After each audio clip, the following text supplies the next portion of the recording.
Hey guys! Hi guys! Welcome to RJ Mix Vlog for today's video. Ayan guys, nandito kami sa taas ng bundok. Naghahanap kami ng aming panggatong na gagamitin sa aming pangsalang. Ayan guys, kasama ko si Shunok at saka si Pogi. Ayan dyan guys. Sila yung kasama ko panguha ng panggatong. Ay papasayo-pasayo pa nga siya guys o person. Ayan, sabi ko sa kanya, ako na yung mangunguha at saka siya na lang magkuha ng sa akin ng video. And then sabi niya sa akin, ayaw niya daw kasi siya na lang daw yung kukuha at siya na lang yung bibidyohan. Kaya ang ginawa ko, sige, try natin to.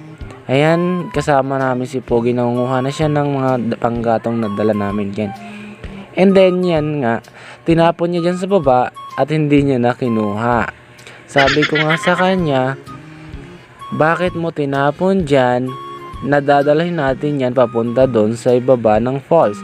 And then sabi niya sa akin, pupulutin na lang daw niya. And then sabi ko, wag na kasi ang taas niyan.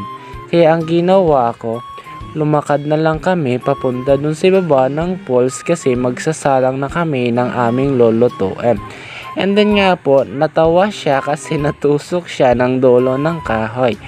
Kaya sabi ko, ingat kayo dyan, baka kayo malaglag. Ayan nga, nagsilaglagan yung mga dala niyang kahoy, and natawa yung kasama ko. Ayan, tuloy-tuloy na natawa siya. Sabi ko, itapon mo na yan dyan, baka kung ano mangyari pa dyan sa'yo. And then nga yan, tinapon niya nga yan dyan sa baba, at natuwa yung kasama ko sa taas. And then, naaliw talaga ako dito sa batang to. And then sabi ko, bumaba ka na dyan, at baka tayo nakasalang na. And then ayan na nga po, bumaba na siya at sabi ko, kulutin nyo na yan para makapagsimula na tayo. Ayan na nga guys, nagsisimula na tayo magpausok dito kasi anong oras na, anong pitsa na. Yan nga po, nakita nyo naman guys yung mga kasama ko dyan sa baba at ako nagsisimula na magsindi. Ayan na nga, sabi ko sa kanila, kunin nila yung kahoy na yan at pupunta tayo na dyan sa taas. And then ayan na nga yung kasama kong dalawa, sila na yung pinagawa ko ng ginagawa ko sa baba. Ayan, sabi ko, ikaw na yung magluto niyang isda dyan at may kukunin kami sa taas. Ayan, kasama ko nga si Shunok at saka si Pogi. And then iniwan namin yung dalawa. Sabi ko, ubusin nyo yan kasi para mamaya pagdating namin ay magsasalang na tayo ng fishball at saka yung hotdog. And then sabi niya sa akin, sige daw, sila na daw ang bahala dyan sa baba kasi wala naman daw silang gagawin kaya sila na yung magluluto dyan. And then nga sila nga naghihintay habang kami ay may kinukuha sa taas. Ayan, sabi ko, dyan lang muna kayo kasi may kukunin lang kami madali.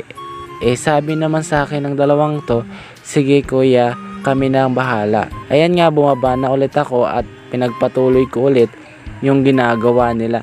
Ayan nga po, nilalagyan ulit natin sila ng kahoy kasi naubos na yung mga panggatong dito sa baba guys. Ayan, sabi ko kay Sean, ikaw nang bahala dyan sa lalagyan at ako nang bahala dito sa may salangan. And then nga po, yan, tinatapos na namin tong gawain nila para may maisalang na namin yung fishball at saka yung kikiam. Ang dami pa pala nitong lulutuin. Ayan, kumuha nga siya ng isa at sabi niya, titikman niya daw yung inihaw naming isda. Sabi ko, sige, kumuha ka na dyan. And then, nagsalang na nga ako ng kawali at linagyan ko na siya ng mantika para maiprepare yung fishball at saka yung hotdog. Ayan na nga po at ipagpapatuloy natin to at naglagay na ako ng fishball at hotdog dito guys kasi anong pitcha na. Sabi nila sa akin, kuya nagugutom na kami. Ayan, sabi ko wait lang at magsasalang tayo. At saka yung lalagyan pala ng hotdog namin dito guys ay native na bao. Isa po siyang biniyak na buko at saka yun ang ginawa naming lalagyan ng aming hotdog. And then hinalo-halo ko nga siya guys para mabilis siya maluto. And pagkatapos niyan, nilalagay natin siya sa steamer para mawala yung mga mantika-mantika niya at mabawasan yung Guys, ayun, luto mantika na na tumutulo dyan sa mga fish. fishball, kikiam, Again, fish na ating mamukbangin dito sa falls na to, guys. Ayan. Ayan. Ipapakita ko sa inyo, guys, ang aming mga naluto na mga ganito, guys. And then, i-share natin to sa mga kasama natin, guys, kasi kanina pa kami nagugutom. Charot. Ayan. Ano pang hinihintay natin, guys? Tara. Pakita ko sa inyo, guys. Ayan na nga po, nakaready na po ang aming mga pagkain, guys. Ayan, may baon kaming suka na ilalagay namin sa fishball. At saka, guys, kung nakikita nyo dyan, guys, yung lalagyan po naming mangkok ay gawa po yan sa baon ng bagol o yung biniyak na buko, guys. At sabi nga sa akin ng kasama ko, maghihingi daw siya ng suka kasi masarap daw yung ginawa kong suka. O nga, guys, masarap talaga yung nagawa namin suka kasi manamis-namis siya at maanghang, guys. Kaya masarap siya ipaghalo dito sa fishball at saka sa hotdog, guys.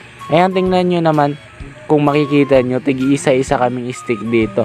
Kasi pinasiguro talaga namin may dala kaming stick kaysa kakamayo lang namin ito, guys.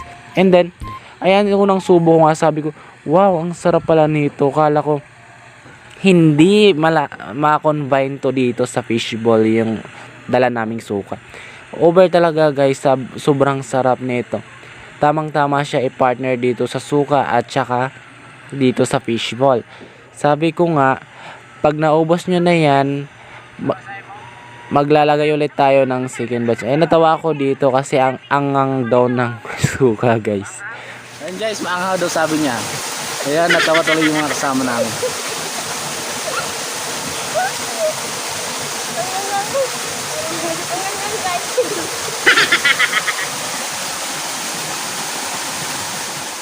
Ayan, guys, oh, mayroon pa kami dyan, oh. Yan. At saka mayroon kaming iniyaw na isda. Ayan.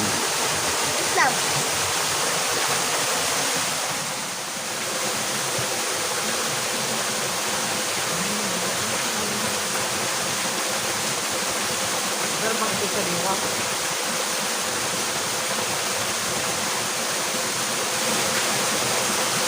Guys, masarap mag-picnic pag ganito yung mga dala. Saka dito nyo na sila lulutuin. Huwag dala lang ng mga kakailanganan, guys. Ang sarap, guys. Totoo. Yeah.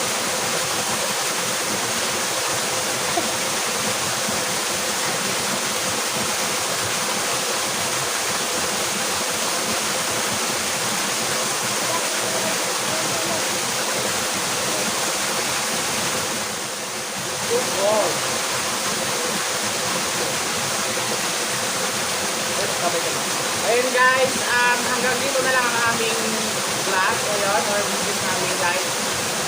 Update na lang po namin kayo sa susunod namin video. Ayun, maraming salamat sa mga new subscribers at sa mga new viewers na nag-watch sa aming mga video. Thank you so much po. And then, maraming salamat po sa lahat na nag-support sa aming vlog. Ayun, hanggang dito na lang muna ang ating vlog. See you next video, guys. Bye-bye!